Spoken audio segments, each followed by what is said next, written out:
Breaking news రేపు లగ్గుచెర్లకు Telangana Congress legal cell నిజ నిర్ధారణ కమిటీ వెళ్లనుంది. లీగల్ సెల్ అధ్యక్షుడు పొన్నం అశోక్ గౌడ్, వైస్ చైర్మన్ తిరుపతి వర్మ ఆధ్వర్యంలో కమిటీ పర్యటించనుంది. ఉదయం 11 గంటలకు గ్రామంలో పర్యటిస్తారు. రైతులతో మాట్లాడి వాస్తవాలు తెలుసుకోనున్నారు.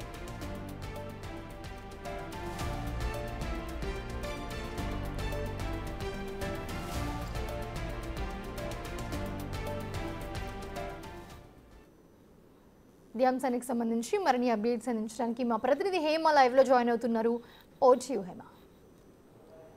సంచలనం రేపినటువంటి లగచర్ల ఘటన అనేది దానికి సంబంధించినటువంటి పూర్తి ప్రాసెస్ ఇంకా కొనసాగుతూనే ఉందని చెప్పుకోవచ్చు. ఇప్పటికే అటు కొడంగల్ మాజీ ఎమ్మెల్యేని కానివ్వండి, అదేవిధంగా ప్రధాన నిందితుడిగా ఉన్నటువంటి సురేష్ పట్నం ఇద్దరిని కూడా పోలీసులు అరెస్ట్ చేశారు. మరికొంతమందిని కూడా అదుపులోకి తీసుకున్నారు. సో ఈ నేపథ్యంలో ఒకవైపు బీఆర్ఎస్ బీజేపీకి సంబంధించినటువంటి నేతలు సంగారెడ్డి జైల్లో ఉన్నటువంటి వాళ్ళని వెళ్ళి కలుస్తుంటే, కాంగ్రెస్ పార్టీకి సంబంధించినటువంటి నాయకులు మాత్రం అసలు లగచర్లలో ఏం జరిగింది అని తెలుసుకునే ప్రయత్నంలో కూడా ఉన్నారు. నిన్న కోదండరాం అదేవిధంగా కొంతమంది రైతు కమిషన్కి సంబంధించినటువంటి అధికారులు వెళ్ళి లగచర్లలో పర్యటన చేశారు. ముఖ్యంగా అక్కడ ఉన్నటువంటి ప్రతి ఒక్క రైతులతో కూడా మాట్లాడారు. అసలు ఆ రోజు ఏం జరిగింది, నిజంగా ఒకవైపు ఎవరైతే అపోజిషన్ బీఆర్ఎస్ కానివ్వండి, బీజేపీ చేస్తున్నటువంటి ప్రచారంలో నిజం ఎంతుంది, అసలు ఆ రోజు అధికారులు వచ్చినటువంటి సమయంలో ఏం జరిగింది, ఇవన్నీ కూడా నిన్న వెళ్ళి రైతు కమిషన్స్తో పాటు కోదండరాం తెలుసుకున్నారు. ఇక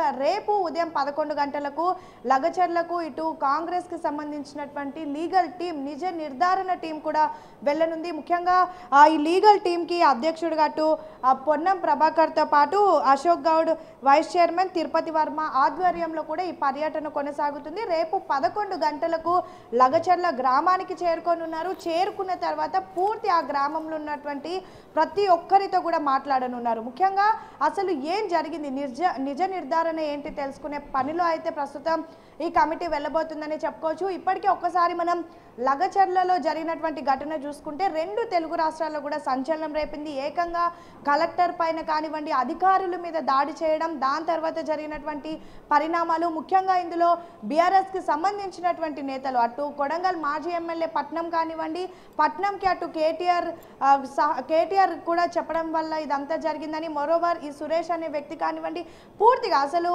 ఒక పార్టీకి సంబంధించినటువంటి వాళ్ళు ప్రొవోక్ చేసి ఏకంగా ఒక అధికారి మీద దాడి చేయించడం సంచలనంగా రేపింది. దీన్ని తెలంగాణ గవర్నమెంట్ కూడా సీరియస్గా తీసుకుంది. ముఖ్యంగా ముఖ్యమంత్రి దీన్ని సీరియస్గా తీసుకున్నారు. మంత్రులందరూ కూడా దీనిపైన అసలు ఏం జరిగింది, ఒక కలెక్టర్ పైన ఒక గ్రామానికి సంబంధించినటువంటి వాళ్ళు దాడి చేయడం ఏంటి, దాడి వెనుకున్నటువంటి వాళ్ళు ఎవరు అంటూ ఎప్పటికప్పుడు అన్ని డీటెయిల్స్ తెలుసుకుంటున్నారు. తెలుసుకొని కూడా అసలు ఎవరిని కూడా వదిలిపెట్టము. ముఖ్యంగా ఇప్పటికే దీనికి సంబంధించి ఎవరైతే బయటకు వచ్చారో అటు పట్నం నరేందర్ కానివ్వండి, మిగతా సభ్యులు, ముఖ్యంగా ప్రధాన నిందితుడిగా ఉన్నటువంటి సురేష్తో పాటు మిగతా కొంతమంది అదుపులోకి తీసుకున్నారు. ఇంకా దీనిలో ఎవరైనా ఉంటే వాళ్ళకు కూడా తగిన శిక్ష విధిస్తామంటూ అటు ముఖ్యమంత్రితో పాటు రాష్ట్ర మంత్రులు కూడా చెప్తున్నటువంటి పరిస్థితి. ఇలాంటి సమయంలోనే కొంతమంది అధికారులను వేసి ఒకవైపు రైతు కమిషన్కి సంబంధించినటువంటి అధికారులతో పాటు కోదండరాంని కూడా పంపించడం జరిగింది.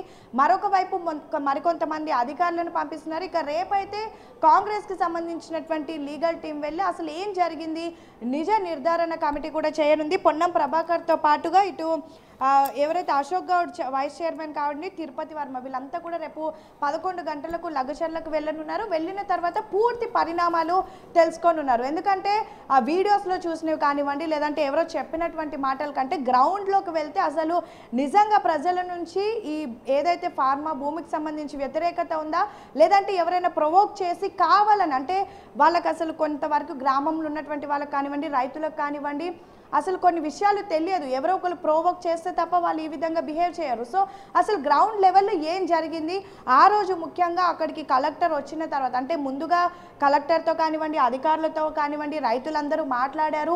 కానీ ఎందుకు ఆ రోజు ఇదంతా జరగడానికి గల కారణం ఏంటి, దాని తర్వాత జరిగినటువంటి పరిణామాలు ఏంటి, వీటన్నిటిని కూడా గ్రౌండ్ లెవెల్లో అసలు రియాలిటీ ఏంటనేది అయితే తెలుసుకునే ప్రయత్నంలో రేపు పొన్నం ప్రభాకర్తో పాటు ఇతర అధికారులు కూడా వెళ్ళనున్నారు. వెళ్ళిన తర్వాత కంప్లీట్గా అక్కడ 1-to-1 ప్రతి ఒక్కరితో మాట్లాడి అదంతా కూడా ఒక రిపోర్ట్ని తయారు చేసి ప్రభుత్వానికి అయితే ఇవ్వనున్నారు.